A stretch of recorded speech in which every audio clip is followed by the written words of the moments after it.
Hello नमस्ते, म कृष्ण ढकाल। स्वागत छ तपाईलाई मेरो च्यानल केडी सफ्ट नेटवर्कमा।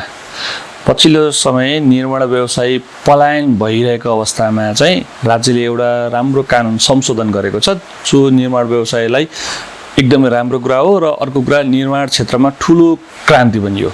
यो भन्दै गर्दा चाहिँ जो काम गर्ने व्यवसायी छ र अलिकति तपाईको पेशेवर रूपमा र यसलाई व्यावसायिक रूपमा काम गर्छु भन्ने व्यवसायलाई चाहिँ एकदमै राम्रो कुरा आएको छ र यसले धेरै कुराहरू फाइदा गरेको छ। र काम नगर्ने कन्ट्र्याक्टरहरू, निर्माण व्यवसायलाई चाहिँ अलिकति असजिलो चाहिँ पक्कै पनि पर्नेछ।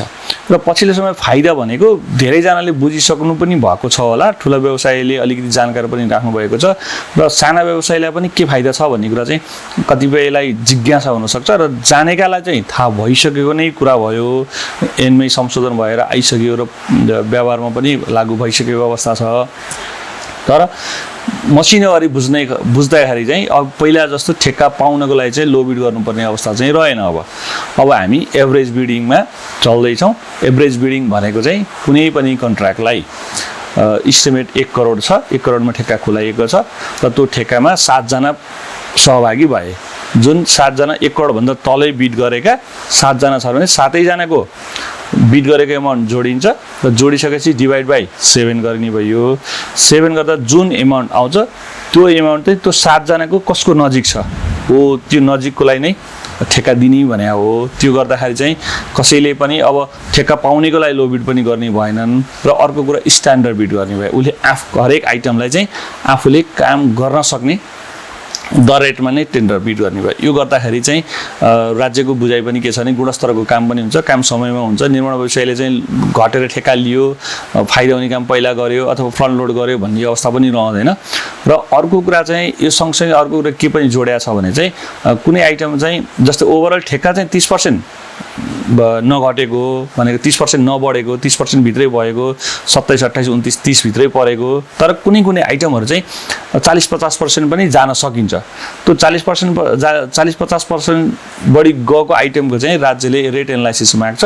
त्यो रेट एनालाइसिस चित्त बुझ्दो भएको खण्डमा चाहिँ यदि फाइनेन्सियल 30% भन्दा कम नै छ तर कुनै कुनै आइटम पर्टिकुलर आइटम चाहिँ 40-50% पनि गएको छ भने पनि रेट एनालाइसिस मागेर रेट एनालाइसिस चित्त बुझ्दो भयो भने त्यसलाई चाहिँ इभ्यालुएसन प्रक्रियामा राखेर एभरेज बिडिङमा राज्यले सामेल गर्छ। यदि त्यो गर्दा गर्दा यदि उसलाई ठेक्का पर्ने भयो भने उसले स्वतः ठेक्का पाउँछ नै। र अर्को कुरा, व्यवसायहरू धेरैमा जिज्ञासा अब कतिमा पर्छ होला ठेक्का भन्ने कुरा छ। यो चाहिँ ठ्याक्कै कतिमा पर्छ भन्ने हुन त पहिला चाहिँ धेरै घटेपछि ठेक्का पर्छ भन्ने ग्यारेन्टेड नै हुन्थ्यो। अब अहिले चाहिँ कतिमा पर्छ भन्ने ठेक्का कुनै ग्यारेन्टेड चाहिँ हुँदैन। तर अर्को सहज तरिकाले अब पहिला जस्तो ठेक्का पाउनुको लागि भन्दा नि हरेक आइटमलाई चाहिँ साइड भिजिट गरेर रेट एनालाइसिस गरेर म यो रेटमा काम गर्न सक्छु भने आफ्नो स्ट्यान्डर्ड रेट हाल्नुभयो भने अब भनिन्छ नि केही कुरा भाग्यको खेल पनि हो। अर्को कुरा चाहिँ काम निरन्तर बिट गर्दै गर्नु पर्यो र आफ्नो रेटमा पर्न सक्ने चान्सेस पनि एकदमै बढी हाई हुन्छ र नपर्न सक्ने चान्सेस पनि त हुने नै भयो। पहिला चाहिँ स्योरै पर्छ, बढी घटेपछि स्योर पर्छ भन्ने थियो भने अब चाहिँ त्यस्तो अवस्था रहेन। र अर्को कुरा, राज्यले के पनि ल्याएको छ भने अब कुनै पनि टेन्डर फर्म किन्नु पर्दैन। ब्याङ्क ग्यारेन्टी चाहिँ बनाउनु पर्ने छ, टेन्डर फर्म चाहिँ किन्नु पर्दैन। तर एसबिडीमा चाहिँ त्यो ठ्याक्क एमाउन्ट चाहिँ लेखिसकेको चाहिँ कानुनमा चाहिँ टेन्डर फर्म किन्नु पर्दैन भनेको छ।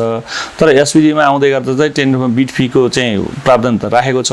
अब ठेक्का खुलाउँदै गर्दा चाहिँ प्र्याक्टिस गरिसकेपछि तपाईँले रिसेन्टली नयाँ कुनै ठेक्का प्र्याक्टिस गर्नुभएको छ भने कमेन्टमा प्रतिक्रिया दिनु होला। र अहिलेसम्म मैले आफै पनि बिड निर्माण व्यवसाय पनि भएको भएर पछिल्लो समय चाहिँ नयाँ नियम आइसकेपछि बिड गरिसकेको अवस्था चाहिँ छैन। एभरेज बिडिङ लागू भएको कुरा चाहिँ क्लियरली नै हो। र बिड फी चाहिँ किन्नु पर्दैन भन्ने चाहिँ बकाइदा नियममा छ। एसबिडीमा लेख्दै गर्दा नयाँ एसबिडीका ठेक्काहरू खुलि नसकेको अवस्थामा चाहिँ सम्भवतः त्यो नियममा आइसकेको कुरा चाहिँ त्यहाँ पनि तिर्नुपर्छ भन्ने चाहिँ छैन। तैपनि कसैले तत्काल केही प्र्याक्टिस गर्नुभएको छ र कसैलाई केही टेक्निकली इरर परेको छ अथवा त्यस्तो कुरा केही जानकारी छ भने चाहिँ कमेन्टमा कमेन्ट गरिदिनु होला। र अर्को कुरा चाहिँ पछिल्लो समय आएको 2 करोडभन्दा माथिको जुन एसबिडीमा धेरै कुराहरू चेन्ज भएका छन्। ती कुराहरू के चेन्ज भएका छन् मसिनो गरी जान्न चाहनुहुन्छ भने कमेन्ट बक्समा कमेन्ट गर्नु होला। अर्को भिडियो अवश्य बनाउने छु। भिडियो अन्तिमसम्म हेरिदिनु भयो, कस्तो लाग्यो प्रतिक्रिया दिन नबिर्सिनु होला। धन्यवाद।